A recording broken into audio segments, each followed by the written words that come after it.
Hi guys and welcome to the Steel City Slamboree, a pro wrestling podcast with me, Leo, and my brother Ewan. Hey.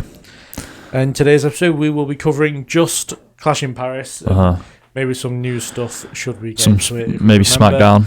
Maybe a bit of SmackDown, as well as doing off the mat segment closer to the end. Yep. But yeah, we will nicely transition into Clash in Paris unless you want to start with...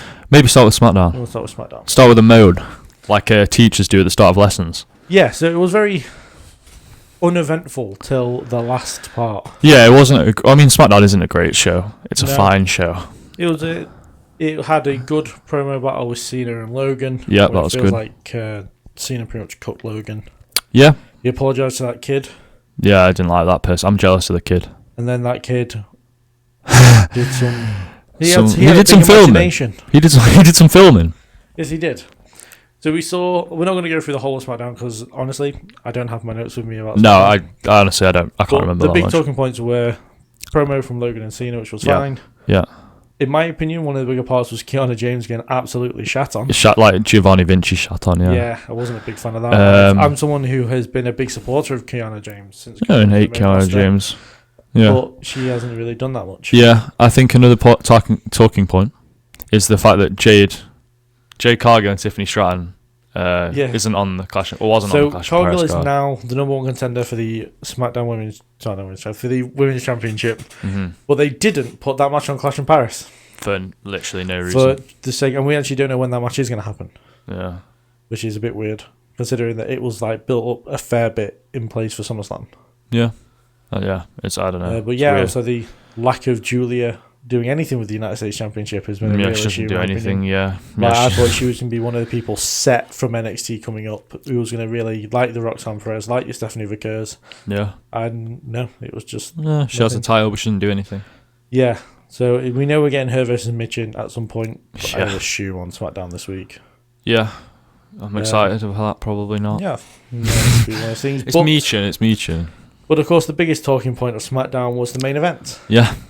Where I was unfortunately at work during SmackDown. I got pretty much a running commentary of the sequence from you. Yeah. So, in case you don't know, Sami Zayn is the new United States champion. Yeah. And it's something that me and Ewan are more than pissed about. Yeah, because I don't like Sami Zayn. Right now, especially, he's like the worst version of himself he's ever been in terms of like... he's having a character which doesn't work because you can't be an underdog if you win all your matches. Yeah. He's gets involved in everyone's business. He's very whiny about not being a world champion, and he's not very fun to watch. I think he just literally bury Solo completely. Yeah, it wasn't great. Solo, obviously he got the advantage at times. It wasn't like a complete burial, but the table spot. Yeah, many running solos. Yeah, three spinning solos to the table, and just shakes off, and I'm going like, this is over. And as soon as Sami hits that exploder, he's finished. He hits the exploder, and then he goes for the Helluva kick, and he gets super kicked, right? But that doesn't matter. He has heart and resilience. Yeah, because it doesn't matter. Because he turns around, and hits the Helluva kick on the opposite rope. Yeah, and then hits him another Helluva kick, and it's ball game, as JBL would say. Yeah. And I'm texting Leo, and he's like crashing out. I feel. Yeah, I was at work, and I was not happy at all. You're lying. I was just like, I can't believe we're actually putting. So I said to you when Sami got put onto SmackDown that he was going to become a Grand Slam champion in 7 months, which cleared this month. And all the way up to WrestleMania. Yeah. And the idea is the fact that he wins the US title here, wins the Royal Rumble in January, and wins the world title. Yeah, he's going to beat Seth Rollins at WrestleMania. Yeah, if Seth is still a champion by that point, which I think he will be. Probably will be, yeah. So, yeah, it's something that I'm not best pleased about. To start with the mode, it's frustrating, it sucks. And it continues this sort of trend of bad booking decisions in my eyes that WWE have had recently, which they didn't have in the last couple of years. So it's thing is, I've never really connected with Sami Zayn anyway. I know we've talked about this on this before. Yeah, but like having this complete overbooking of Sami, it's annoying to this degree where he's gonna get a Grand Slam in a matter of months. I think is ridiculous. Yeah, and like I don't like the somebody Hogan jokes. But this is like the number one, in my opinion. You Yeah. can say what you want about Rhea, say what you want about Becky. Yeah. This is the worst one. This is the worst. Yeah, definitely, yeah. So, but yeah, I mean, I can't think of anything else that's been in like the news or anything. Following, obviously, we're going to talk about Clash in Paris, but apparently Becky Lynch is internally listed as a member of the Vision now, which is fine. It's fine, depending on what they do with that. Yeah, I don't know. I don't think I would have preferred the fourth member being. She's almost else. too big for the Vision in that sense of like, she'll just be like, she should be like a co-leader almost. Yeah, but I would like it if they did like a Rollins controls the male version of the Vision, and then Becky does a female version of the Vision. Yeah, that wouldn't be terrible. Cool. Yeah, But I don't think there's enough women on the road to be able to do that. No, the main roster's quite thin actually in women's. Yeah, but then So- NXT's full, and yet we're not bringing anyone up because he can't seem to decide on a draft date. Yeah, just we need a draft so badly, Yeah, so badly. For the men, not so much. For the women, absolutely. Yeah, definitely. Yeah, But yes, we will see. And I think that's everything. I think That's we kind everything of talked from, about the whole Roger Jackson thing in the last podcast. Yeah. In case you didn't check it out, you should. yeah. There hasn't really been much else. No, so it's just Clash in Paris. So we'll do the off-mat segment, Yep. and then we'll move on to Clash in Paris. So moving on to the off-the-mat segment, where in the last one we did, it feels like a few days ago. It was like, yeah, it was like 5 days ago maybe. Yeah, something something like like that for Heatwave and for Indoor. that. You chose Nickelback, I did the band, and I chose 8 out of 10 Cats Do Countdown, the show. the TV show. And it was a controversial one. It was a Because yes. on my channel, Yeah, Nickelback won, yeah. but on the Slamboree channel, I won. Countdown won, and by percentages, kind of Worked out that turns out that 8 out of 10 Cats Do Countdown. So won the Leo's- this one. Leo's 2-0. I 2-0 feel there these may be picks. some kind of rigging going on here. Of I'm course not it going does, to say. because you can't take a good L. No, I can't. It's a shambles. I have a shirt that says shambles. So, my pick this week, especially today, Okay. because today is a very special day, if you don't know. Is it? I'm picking Transfer Deadline Day. Transfer deadline day. Because this is a special For- day for football fans. Yeah, for the people who aren't into football, would you like to explain what transfer deadline day entails? So pretty much transfer. I mean, I feel like transfers within football is a universally known thing. You know Yeah. that players go back and forth for a certain amount Yeah, of it millions might be of pounds. might be called trades in Might be America, trades except if they you're don't, in the they don't US have of one A. go one way and one go the other. Just have one person going to a club. Yes, because they pay money for them. And Yes. It's normally in the millions somehow. It's always in the millions. So, and yeah, today is the last day you can make transfers. The window shuts at 7 p.m. here, Yep. which I wasn't aware of till earlier. Yeah. So, as of recording, we've got about 4 hours yeah, left. and it reopens January 1st. Yeah. Yeah. So, this is kind of like the last day to get your squads together before the next few months of football. Yep. And we also have an international break, which is where everyone starts dropping off. International breaks suck. Yeah. So Yeah, this is like a really important day. Like it's the day, like this. So it'll be today and January 31st. Yeah. The other 2 days I'm like constantly on the sports websites. Yeah. So Because I'm big on transfers. Yeah. I'm a big transfers guy. and there's some big signings going on at the minute. Yes, my team, Man City, we're Yeah. looking for a goalkeeper My currently. team. And Yeah. I feel like we might be going to somebody else. Alexander right now. Isak, is he signed for? Yeah, it Liverpool looks. Last time I looked, he was having his medical. 125 million Million, pounds, yeah. which is just a ridiculous amount of money that no one's worth. Probably not. But, Obviously, Yamin Yes, Yamal. transfer deadline day is. But yeah, transfer deadline is, proper. especially if you're like I want to get like a stereotypical British bloke. This is one of the biggest days of the year. Yeah. Because you get to like Yeah, you get to stay stereotypical up- British bloke you is get to right. stay Yeah, up late watching Sky Sports News. Yeah. And all that stuff. because there's also you get the big like transfer deadline day like news when Arsenal signed Mesut Ozil. They did a massive thing on that because that was on we deadline get day. all the video packages of like these players being introduced, even though we've heard about it all day. Yeah, It's not yeah, as if it's all we you don't ever know hear who it is. about. Yeah, But no, it's just a really exciting time. I'm looking forward to the deadline later. I like that pick. So yeah, I'm picking football transfer deadline day as my pick. It's a good pick. Yes. And So I will move on to my pick. what is your pick? I'm going to work on the wrestling thing. Hopefully, I can get a win here. He is, for the first time, a wrestling thing has been On trying the to off the get mat. into the off the mat segment. I'm going to give credits to a wrestler. It's going to be a wrestler today.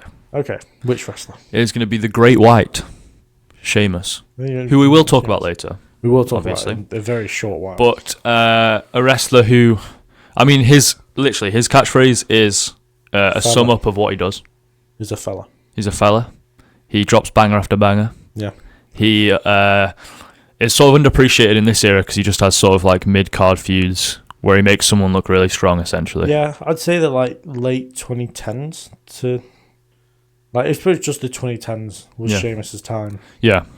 He was a three-time world WWE champion. Yep. Yeah, 3-time WWE champion. He's a two-time world heavyweight or 1-time world heavyweight. Something like that. Yeah, he's won he's won everything there is to win, bar the Intercontinental title, which it would be a travesty if he wasn't to win that before the end of his career. I'd genuinely be very irritated. Yeah, he said yesterday. Even more than like Cena not winning the IC title.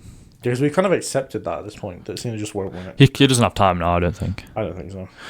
But, yeah, I would like to give my appreciation to Sheamus.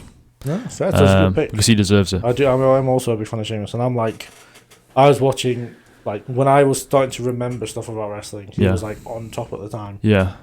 And what's interesting about Sheamus is he's got the branding thing down to the point where he's like he's like a very famous wrestler in the sense, like, a lot of people know him. Like, all my friends will know who Sheamus is. Yeah, so I've had people... Mainly because of how white he is. Yeah. That is kind of... He's just like a white highlighter or something. Yeah. But, yeah, Sheamus, he has the branding thing down. Great wrestler. Great reliable. Irish character. Reliable when there's no one else around. Yeah, definitely. Yeah, it's a very good pick. So, yeah, you can vote on those on the community pages of the Wrestling Retrospective YouTube channel, which is my individual one, and the Steel City Slamboree podcast channel as well. Mm-hmm. They'll be on the community pages, so you can vote on them until we do pretty much the next episode, which I'm not sure when it'll be. I mean, I assume it'll be All Out on WrestlePalooza. Yeah. Yes. So it'll be some point just after that, which is just over 2 weeks away. There's so much. So moving on now to our Clash in Paris run-through / review / whatever you want to call it. Yes. We started off with Roman Reigns and Bronson Reed. That's right. Roman Reigns getting the win there. Yep. And then a beatdown that seemed to last forever. Yeah, so the crazy part about this for me was this took, I think, 51 or 52 minutes. So I think from the show starting to us finally moving on to the next thing. The tag match. The tag match. Yeah. 50 minutes have gone by. It was crazy. I was like, how long is this show going to be if we're taking this long? The beatdown just took so long. Because Roman won the match, he was celebrating, he was throwing his shoes into the crowd. Yeah. So he didn't actually probably want him back. Hit a small child. Yeah. And then Breaker speared him through the announce table. That's right. Actually, first of all, the match. What did you think of the match? It was fine. Yeah, it was okay. It wasn't great. It was a bang average match. Yeah. This was okay for Bronson, less than okay for Roman. Yeah. But the right person won, so I'm not angry about it. That's true. Roman had to win. I'm not having a world where Bronson Reed beats Roman on pay-per-view. Not this day and age. Not tribal chief Roman Reigns. No, not at all. It took Bron Breakker a ridiculous amount of time to get involved. I thought. Yeah, I expected Bron Breakker a lot earlier. 3 counts made, bam, Bronson. And what's funny is they treat Bron Breakker obviously like the hothead of that group, even though Bronson Reed is just as much of a hothead as Bron Breakker is, really. Yeah. With the way he tsunamis just whenever he wants. I did like the moment where it seems like they're leaving, and then Bron turns around again and just pelts back down the ramp. Yeah. Him. And he flew. The it's guy good, was floating in the air for a couple of seconds before he made connection with Roman. The security team annoys me. Because, just move Roman Reigns. Yeah, for the tsunami. Yeah. So when he was strapped down to a stretcher and Bronson's going back up, he just moved. Just moving. What you do? Why are we... Jason Jordan, come on. Snap in. He's got a bad neck. But yeah, so that seems gone for a while, and then we kind of kept looking at Bronson and Bron, even when they were leaving, he kind of just was so stagnated. Yeah. And Jey Uso came out. He took a spear that he could not recover from, even if he tried Adam Pearce tried to talk him out of the match. He took one spear from Bron Breakker as if he hadn't faced him 2 weeks ago on Raw. He gets speared by Bron Breakker all the time. They face each other loads. He had tape on his ribs. You'd have thought that Jey Uso had been speared 5 times, let alone just once. It was a bit dramatic. It looked ridiculous. But you can tell from how much we aren't talking about the match itself that there wasn't much to talk about here. No, the best move in the match was Bronson's. Was it Roman's powerbomb to Bronson, or was it the other way around? Yeah, Roman powerbomb, because we talked about how Roman had a really good powerbomb, and he never uses it. Yeah, so that was probably the best move in the match. There wasn't a lot to go off, really. Do you know when Roman did a crucifix bomb? Yeah. He never did it again. No. It's a good move. But yeah, Roman needs to pull out moves randomly out of his arsenal, but then never does them again, even though they look really good. Yeah, it's really annoying. Yeah. But then we move on to just before the tag match, Braun and Braun are kicked out of the arena. They are, yeah. It's important. Oh, Paul gets choked out by Roman. We completely forgot to talk about that. Really important detail. Yeah, so these are all important details for what we go on to talk about later. But so Paul Heyman gets medical. put in the guillotine by Roman during these antics after the match. Yeah. So Paul gets carted out. Yeah. He's gone to the hospital. Yeah, I hear Paul and Roman went to the same hospital.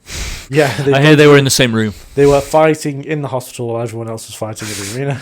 Yeah. And then Braun and Braun got kicked out of the arena by Pierce. Yes. Luckily, they were right next to the door when he said that, so they could just quite easily just walk out. Yeah. And Seth is left without an option, and he's screwed. So Jackie Redmond later in the night goes to Seth, "What are you going to do?" And he goes, "Well, I'm Seth Rollins. I can just win by myself." Yeah, and I went, "Yeah, that's completely acceptable." Yeah, because at the end of the day, he is Seth Rollins. He is he is arguably the best in-ring wrestler on the male side of things in WWE right now. So it's like, yeah, of course he can. So yeah, of course he can win by himself. I'm sure he wouldn't have anybody come out and help him during the main event. Oh no, not at all. He wouldn't by himself, I'm sure. But anyway, we'll move on to that later. Well, then we get to the tag team match, which again was fine. Yeah, it was. I put in my notes, I said in my review, this wouldn't have gone amiss being on SmackDown. I agree. We could have had Tiffany versus Jade here. Yeah. We could have had Solo versus Sammy here. Yeah. We could have had any kind of women's world championship match where I need We still don't know what's going on with that, Yeah, we are now on Monday afternoon. It's like 3 o'clock-ish.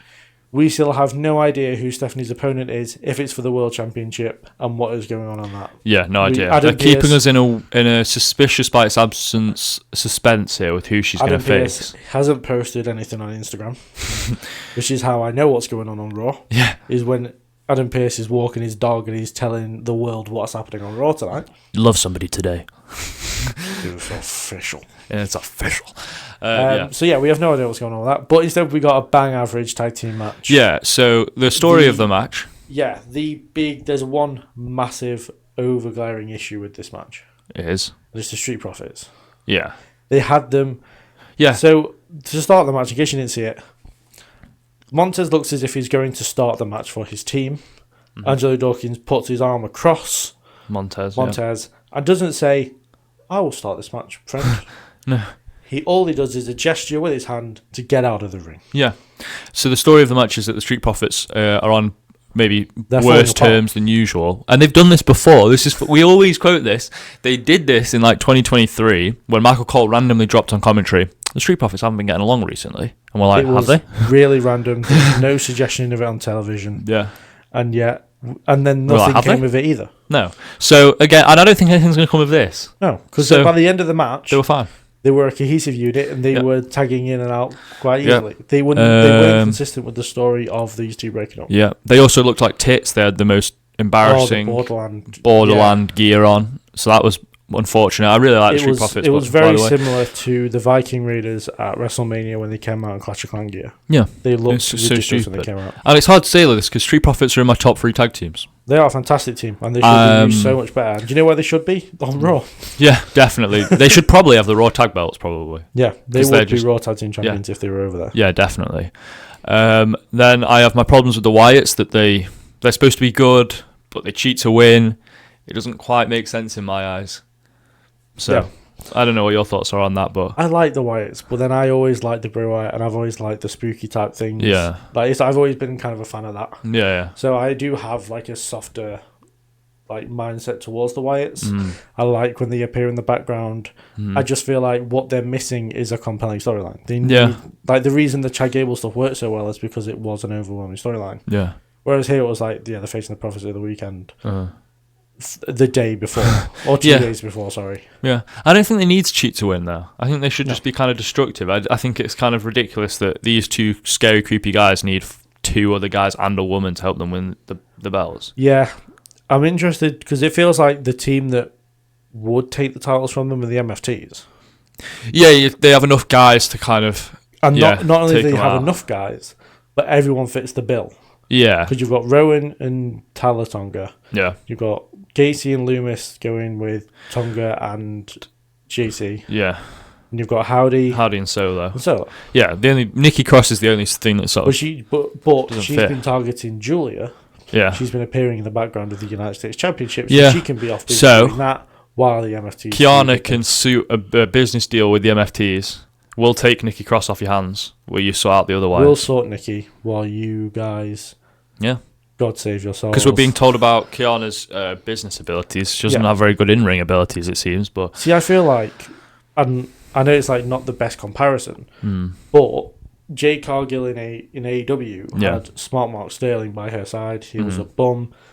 Whenever he got involved, he always got dropped. He's more of a comedy thing. Yeah. Kiana fits that bill to a T. Yeah. I would have Jade turn heel. Have Kiana by her side, take the title from Tiffany Stratton. So you could have it as like, because Kiana keeps talking to Tiffany. Yeah. Kiana turns up at ringside during their match, whenever it'll be. Yeah. Costs Tiffany the title. Jade gets the win. Yeah. Jade has turned heel. Yeah. She's on the side. And you kind of got this woman group of Jade, Giulia, Kiana. Wouldn't be bad. And then, if you wanted to, which they won't do because of the whole separation of brands, even though they don't matter. Yeah. That could be Becky's vision. Yeah. But they won't do that. Because brands matter, but they don't, because people... Because Nick and Adam... That on the spot. Nick and Adam are nice guys. Yeah. So they're like, yeah, you can come over to our show. Yeah, they're just like, oh yeah, we'll send you, you come over here, it's fine, don't worry about it. Yeah, exactly. And they have very recently started managing each other's shows as well. Yeah, they've, do you want a week off? Because I'll happily do... I'll just fill in for you. Yeah. I'll make pay-per-view matches on your behalf. Yeah, and then Nick goes, Adam, I've seen how you run your show. Yeah. We don't need that much security, Adam. This is a civilised SmackDown brand. Yeah, exactly. The bloody MFTs running around and the Wyatts running around. Yeah, exactly, yeah. But then after that, we had Becky and Nikki Bella. Yeah. Becky retained the championship. Thank God. This was a tough watch. It was crap. It wasn't really. Unfortunately. Because I was... My full belief was that Becky Lynch could carry Nikki to a decent match here. Yeah. Because Becky Lynch. Yeah. Arguably one of the best, if not the best, women's wrestler of the past decade. Yes. She could carry a lost it Nikki Bella to a decent match. And yeah, it wasn't the case. I saw there was like 5 botches from Nikki Bella in the match. Yeah, thing is, through this whole Nikki Bella run, I've wanted to support Nikki. I've been very supportive of her and optimistic about Nikki. She can cut a half decent promo. She's not terrible on the mic. The promos were great between these two. But there was one move that really, really triggered me, which is Nikki went for like a jumping back kick, like a disaster kick type thing. Yeah. And just airballed it completely. And Becky kind of sold it groggily, even though she was nowhere near her. It was like Jinder Mahal selling Jeff Hardy's move at Great Royal Rumble when he wasn't anywhere near him. And it just looks so bad. Like if Becky had rolled out of the way instead of selling it, you could have gone, no, Nikki's an idiot. She's an idiot. Which would have made sense because Becky's a good wrestler and a bastard heel. Yeah. But no, this was really hard to watch. It wasn't great. Really, I don't know what it is, but the Raw mid-card division is struggling. Yeah. Like, Lyra could kind of bring people up. Yeah. Whereas Becky, it feels like she's going to be struggling for opponents. Yeah. Like we have Bayley, who's got schizophrenia. We don't know where that's going. It looks like it's going into a feud with Lyra. Yeah. But then Lyra can't challenge for the Intercontinental Championship. No, she can't. Then we're still waiting. And I can't think of anyone right now who could challenge. Exactly. Other than, I'd say Asuka, but then A, Asuka and Becky again. But B, it seems like Asuka and Io are going to start doing a program together. All the people who maybe are low enough on the card that they should be in the mid-card title place, I don't want them near it. Like Ivy Nile. I don't like Ivy Nile. Yeah, but she's low enough on the card; she should be around there. Heel, which might work. Yeah, I think maybe Kyrie.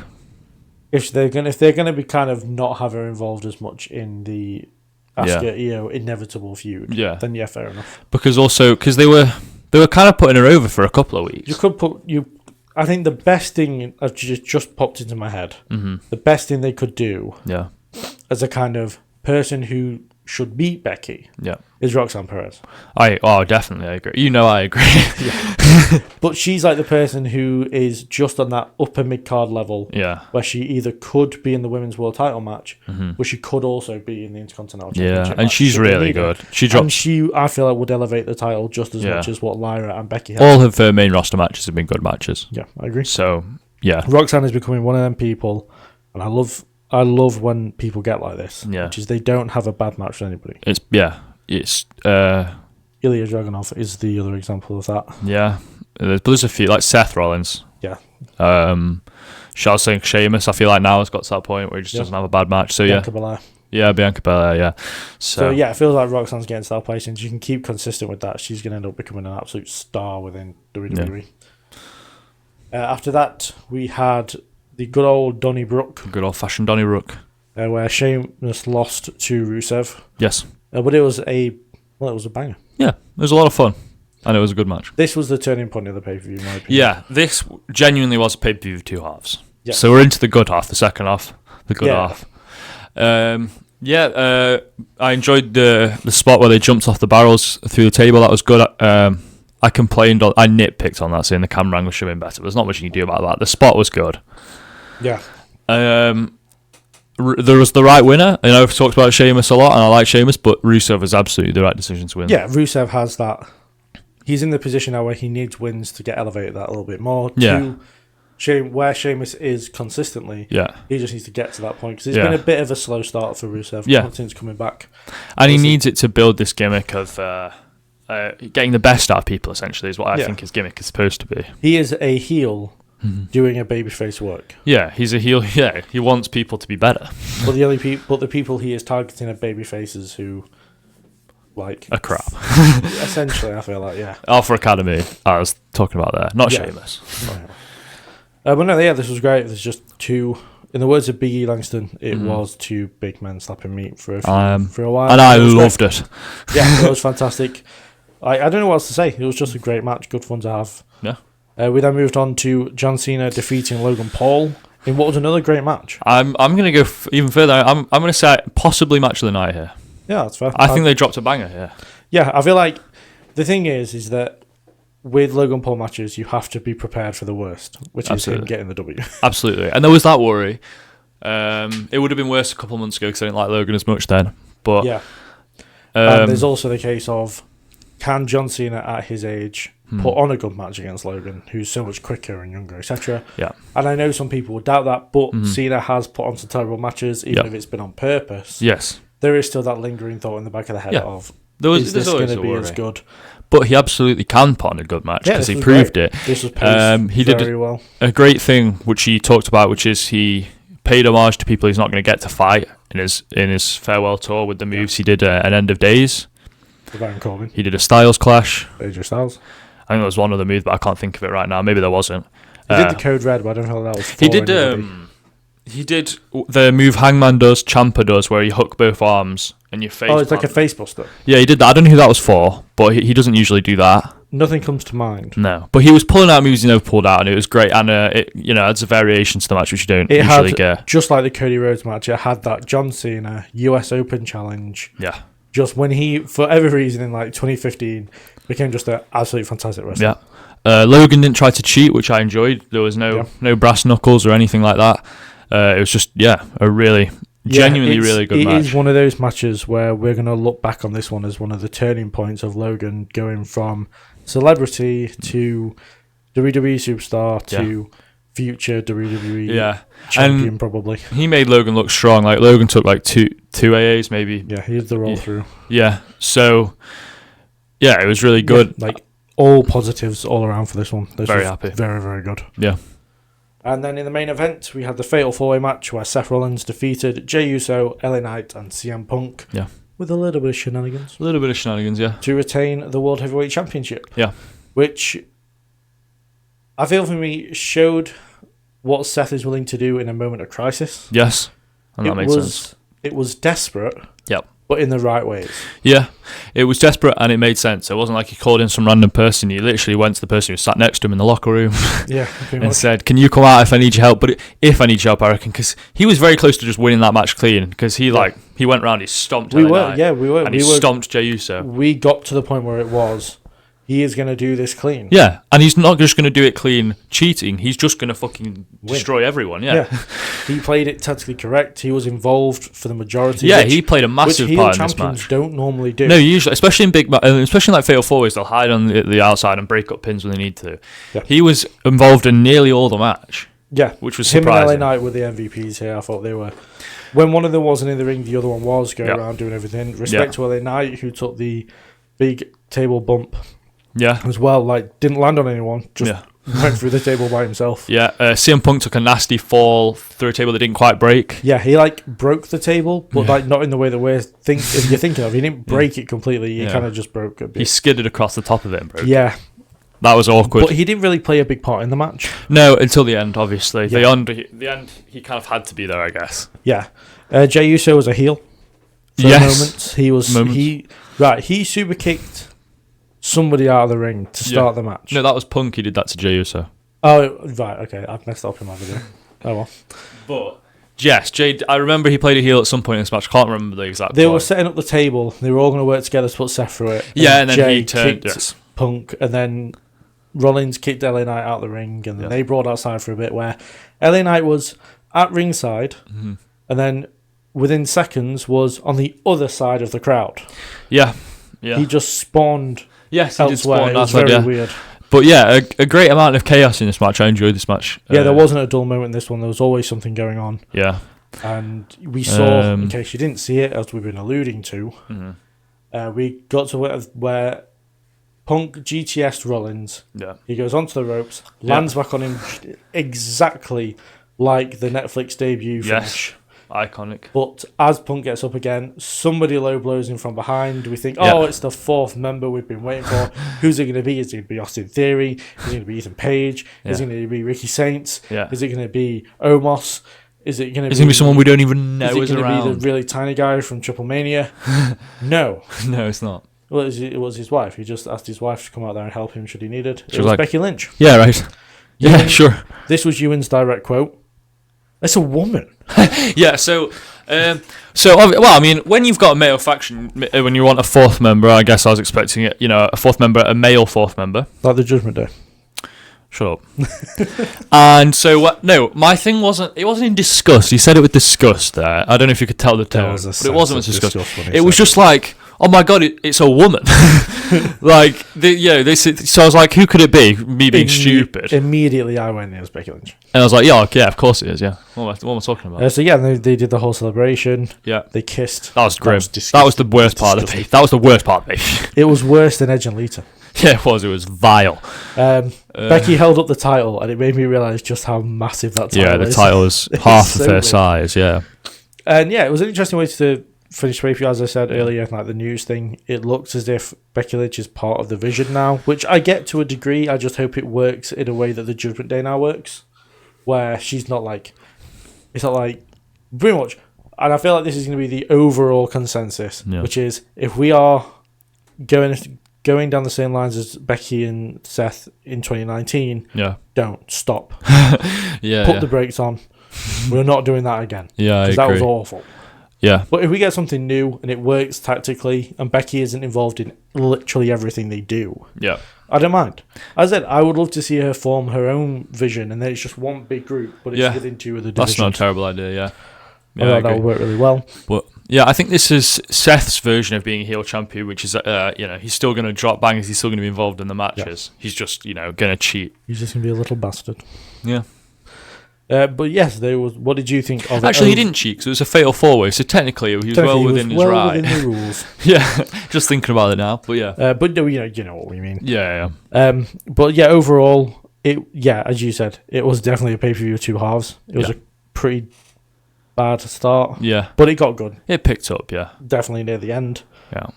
No Brock Lesnar, which was a bit of a surprise. I was a little bit... Well, I was just scared for John when he was in the ring. It's when he went to go see that kid, and then he kissed his wife. Yeah, and then he got back in the ring. And then I was like... So he's kissing his wife goodbye forever. Yeah, he's off to the local medical. And then it seems as if he's going to walk off. Yeah. And then he stops and he gets back in the ring. And you're like, yep. It's a trap. Yeah, don't. But no. No, if it's black. I'm not flying all the way to Paris, brother. No, so I'm interested where we go from here between now and WrestlePalooza. Yeah. If we're getting that match as the main event, which is what is heavily rumoured. Reported that that's the match we're getting. Yeah. The AJ Lee rumours are off the charts. It's today. not going to happen, people. Every single Royal Rumble comes round, and I put number 30, AJ Lee, because we do a prediction thing, which we'll get onto, I'm sure, when that comes around. Yes. And every year I'm disappointed, because it's never AJ Lee. Last year especially, because they had the wait, and you're like, oh my God, it's happening, and then it was Nikki Bella. So because we've done the whole mixed gender thing with Seth and Becky, the speculation of AJ Lee coming back is absurd. It's not going to happen. I cannot go on any kind of social media without seeing AJ Lee's face pop up. She doesn't want to do it. Every time Punk mentions her name, he's like, I'm sorry, she's going to kill me for this. Yeah. So I'll be very surprised, though it would be incredibly welcomed. Yeah, obviously. Oh my God, I'd go. I wouldn't just be like, "Oh, this is great." I think I'd pop out of my chair and start knee sliding. But I cannot see it. It's not going to happen. I don't think it's going to happen. But yeah, do put in the comments down below what you thought of Clash in Paris. Did you enjoy it overall? Did you not? What do you think Seth's going to do after this? Because I don't think either of the three guys he faces are going to get a rematch at Crown. But I have no idea who he faces at Crown. Yes, it's all up for grabs. Yeah, and what do you think? Do you think AJ's going to come back? I mean, we don't think so. No. But do you have any information which means that you think she will come back? Do you know AJ Lee? Does she watch this podcast? That's the questions we need to know. But yeah, that has kind of been this episode. It might be a bit of a shorter one compared to usual, just because it's only been one pay-per-view instead of two. Yep. But yeah, thank you very much for watching. Is there anything that you would like to plug? I will plug Cherry Bakewells. As the food. Try them. I like this idea that you don't have a social media really to plug, so you're plugging things for people to do. Just plugging random stuff. Just go out there and enjoy your life. Lovely. What a lovely message. Indeed. But yeah, thank you very much for watching, or listening even, because you can't see us now. Nicely done. But yes, thank you very much for tuning in. That's good, yeah. And we will see you in the next one.